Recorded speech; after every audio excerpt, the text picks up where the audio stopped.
যখন উপদেষ্টা পরিষদের বৈঠক বসে তখন বাইরে থেকে বলা হয় প্রধান উপদেষ্টা পদত্যাগ করেছেন। আমরা তাদেরকে বলে দিতে চাই, আজকে জুলাই যোদ্ধারা মাঠে আছে, এখনো কেউ ঘরে ফিরে যায় নাই। গত 2 দিন যাবৎ রাত পোহালে শুরু হয় গুজব। সে গুজব কি? প্রধান উপদেষ্টা নাকি পদত্যাগ করছেন।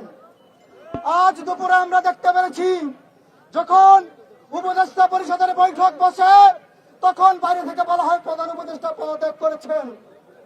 আমরা তাদেরকে বলে দিতে চাই, আজকে জুলাই যোদ্ধারা মাঠে আছে, এখনো কেউ ঘরে ফিরে যায় নাই। যতক্ষণ পর্যন্ত জুলাই যোদ্ধাদের নিরাপত্তা নিশ্চিত না হবে ততক্ষণ পর্যন্ত জুলাই যোদ্ধারা ঘরে ফিরে যাবে না।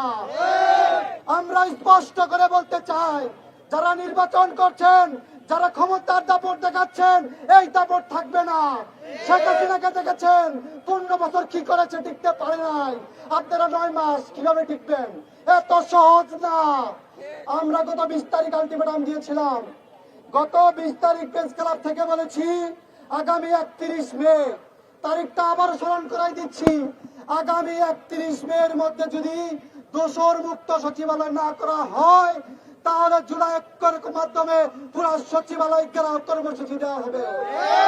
আমরা বিলম্বে বলতে চাই, কচু ক্ষেত বুঝি না, নীল ক্ষেত বুঝি না, লাল ক্ষেত বুঝি না।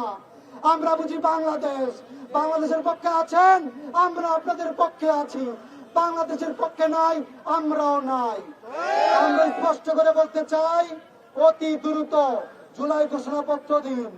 যে সময় আপনারা বেঁধে দিয়েছেন সে 30 দিনই বলছি আমরা। ঘোষণাপত্র দিয়ে সসম্মানে আমাদের সাথে থাকুন, অন্যথায় পালাবার জায়গা পাবেন না।